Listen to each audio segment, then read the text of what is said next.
There are a lot of opinions about anime out there. So many, in fact, they're like a stack of Legos, and some of them are so painful that as soon as you step on them, you're more likely to squeal just as much. One such take that I see and really don't like is the idea that a darker series is in fact just better and more mature compared to the cookie cutter happy lunchtime Mickey Mouse Clubhouse kind of series. Or that people only like certain series once a dark element is inserted into said series. The way I see it, there are two types of anime fans in the world. You have your Sonics and your Shadows. Sonic being take life as it comes and persevere through the power of friendship. Did I also just get isekai'd into another world? Well, I sure am gonna change this world for the better because I am special and unique and there's nothing that you can tell me otherwise. Also, Jesus, the real Jesus, is in here, my man. And then you have Shadow, your dark, cynical introvert who rages against the very world in which it created it. Imagining themselves speeding through the cities, clicking heads left and right in their own undermarketed niche PS2 game, while listening to that Dark Souls lore on repeat, trying to learn more about Andor Londo. Also, while hating women who I think like them and like them back. Basically, there are two wolves. But this is a take and an opinion I want to break down. Not about who is right or which one is better, but the why. Why is this a take? Why do people have the opinion that darker stories are considered better? And why do some people dislike darker stories and feel as though people only like something unless it's made darker or in some ways edgy? And the answer isn't as simply as watch happy shows equal happy, watch sad shows equal depression. I'll say now, this is not a shonen versus seinen discussion or debate, because you can have dark and mature themes as well as positive and happy themes in both demographics. Attack on Titan is technically a shonen, and Way of the House Husband is a seinen. Do I have to say more? So put down your flags, put down your team colors, and listen, because I'm going to tell you why people think this. And I'm going to do this whole video without even mentioning Berserk.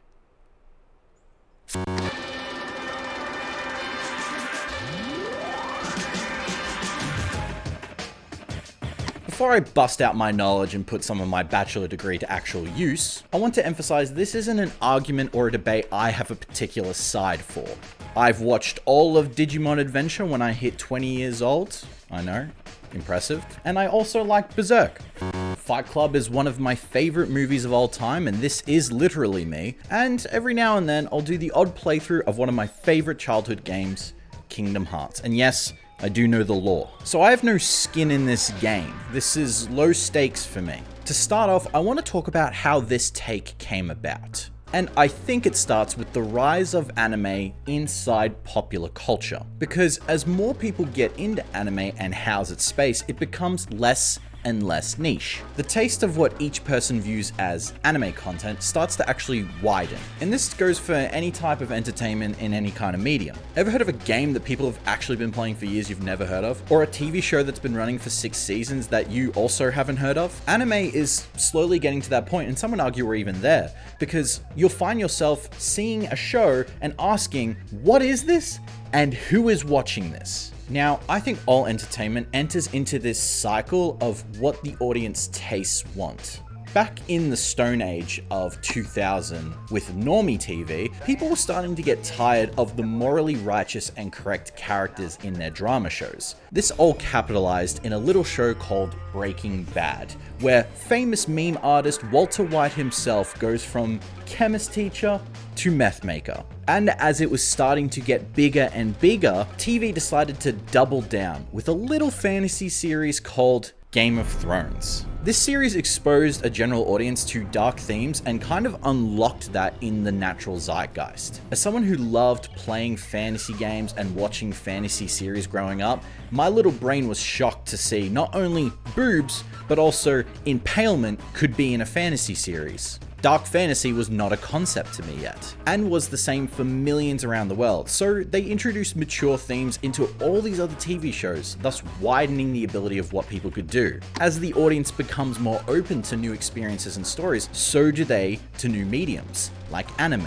And those mediums also introduce similar things. And one of the shows that did that was Attack on Titan. Now, Attack on Titan and Game of Thrones weren't the first series in history to have stories where main characters could die in a horrifically brutal world, but they came at a time when a general audience was starting to notice these stories and wanted more of it. The reason I'm bringing this all up is because in anime, tones and entertainment are cyclical, like fashion. If you look at anime today, we have some of the biggest shows that feature intense violence and gore. In response to your JJK, your Demon Slayer, and your Chainsaw Mans, you have Spy Family, Dress Up Darling, Horimiya, and even series that have intense gore and mature themes still have positive outlooks, kind of like Zom 100. Once we have so much of one, the general audience changes and wants something else. Now, this doesn't mean that audiences stop watching the happy ocean vibes of One Piece or the genocidal arguments of Attack on Titan. Attack on Titan was a series that made people unsure of what anime was anymore. Instead of thinking anime was only teenagers capturing monsters and using them for slavery, turns out there can be series where humans use each other for slavery.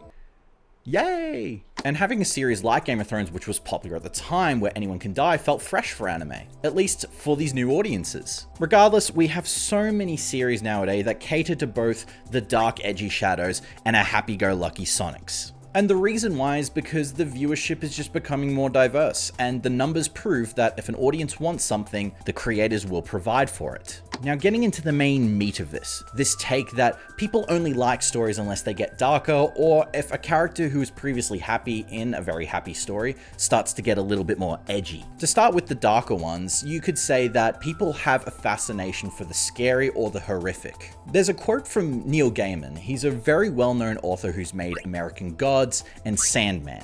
In 2014, he commented about how people have been telling stories of the dead and ghosts for centuries. Long before we found the first Game Boy Color, we've been talking about ghost stories since day dot. So why in the age of technology and proven science are we still obsessed with these kinds of stories? And he had this to say: fear is a wonderful thing, in small doses. You ride the ghost train into the darkness, knowing that eventually the doors will open and you will step out into the daylight once again. It's always reassuring to know that you're still here, still safe, that nothing strange has happened. Not really. Whether the stories are horrific or straight up depressing, I think this emotional logic is true. People like to consume stories that give them a rush, even if that rush is melancholic and sad. It can agree with your mental state and help you almost get out of it if it's a negative one, and also highlight that even though you're in this pit, you're still alive, you're still there, and you're still okay. It's a passive way to experience the brutality of the world without succumbing yourself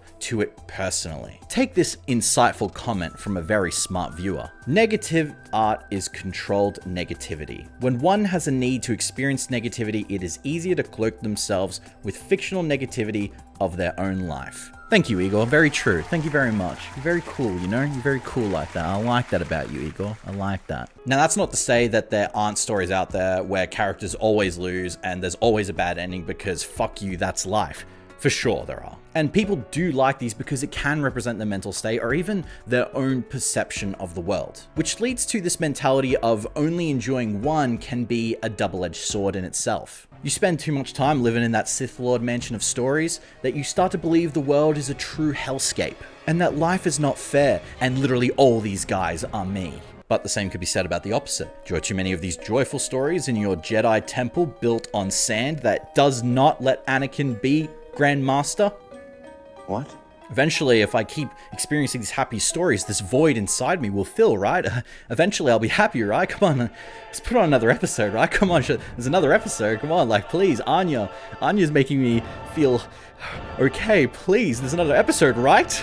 Right? I want dark stories because I am sad and a realist. I want happy stories because I am sad, and only consuming happy stories will make me happy, right? Like I said, you have your Sonics and you have your Shadows. Me, you ask? Well, I am, as they say in school, built different. I do not subscribe to one of these, but in fact both. For I am sad and know it. I am in fact Silver the Hedgehog. What a dumb fucking reference.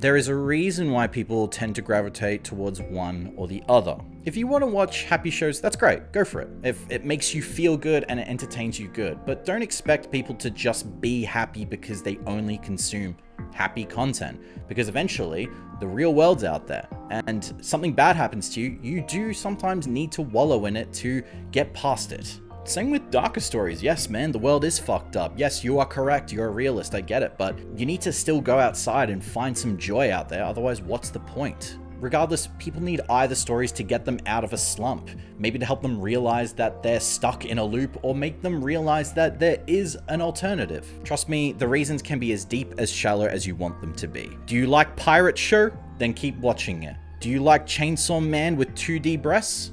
Go for it. The next part of this take that I want to talk about is this idea that people only start to like positive series because a character takes a dark or edgy turn, essentially going into their villain arc. This can be understood with some basic psychology, because there is this idea that people only like things unless there is a negative aspect towards it, and that we like to romanticize being sad and depressed and shit. I would say yes, that this is a reality. There are many surveys that have proven depression rates are literally over the moon, and people always like to look at negative aspects of things first because it just draws more attention. Regardless of people liking negativity or only wanting to stay positive, let's say a character does turn a little bit evil. Let's say the character does get a little bit edgy, and let's say a character does show a side of themselves we weren't expecting. Why do we like that? Let's say a character is positivity incarnate. They care about their friends, and they just always seem to be able to do the right thing regardless of their circumstances.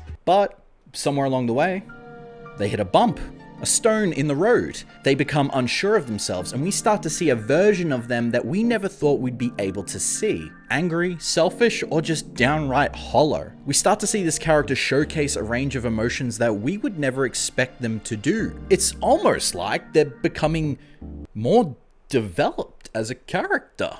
Seeing a character like Goku unleash his rage and become Super Saiyan in order to fight Frieza because of the loss of his best friend is not only iconic and impactful because it's Goku, but you have to remember who Goku is. Do you remember that little boy in the forest that we found years ago? That's him, raised on the morals of his grandfather, only to now unleash this true anger in him we've never seen before to defeat an evil. It's not only cool and fucking sick, but you have to think, it's such a great change of pace of what Goku had been through all those years of being such a positive character, only to finally unleash this rage he had inside him all along. You can argue whether or not a character change or development or a beat even made an impact on you, or if it even paid off because it was told in a very lackluster way. But you have to acknowledge the reason why we get excited if we see a character maybe go a bit depressed or edgy in terms of their character development is because it shows that this character, who we thought maybe was invincible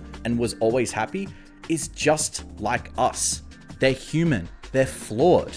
They are not perfect human beings, despite being 2D characters. That is compelling as fuck. I said I had no skin in this game, so can I make the argument for the opposite? Can I make the argument for Dark and Gritty series? I mean, is there a series out there that follows a jaded, cynical, selfish piece of shit guy who makes selfish choices? He does totally immoral things for his own wishes. He's going down a path that will result in his own death and the deaths of countless of people, almost to maybe at some point find a positive outlook on his situation and enjoy the company of people who make his journey that much hopeful?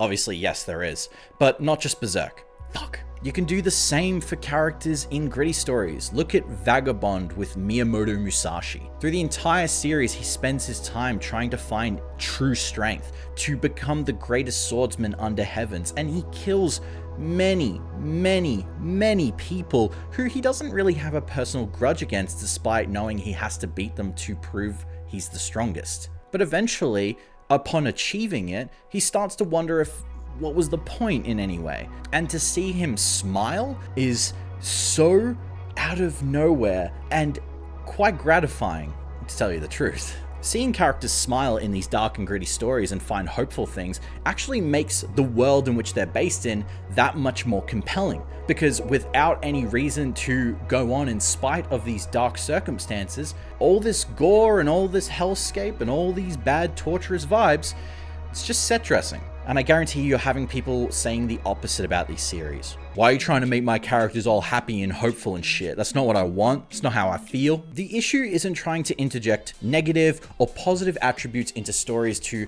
change a tone or get to attract a new audience or even try and prove that anime is not for children. It's about telling the best story possible with the pieces you have laid out for you. And some of these pieces, whether they are the darkest stories on the planet, won't even work, because the story isn't well written. The same can be said for positive ones.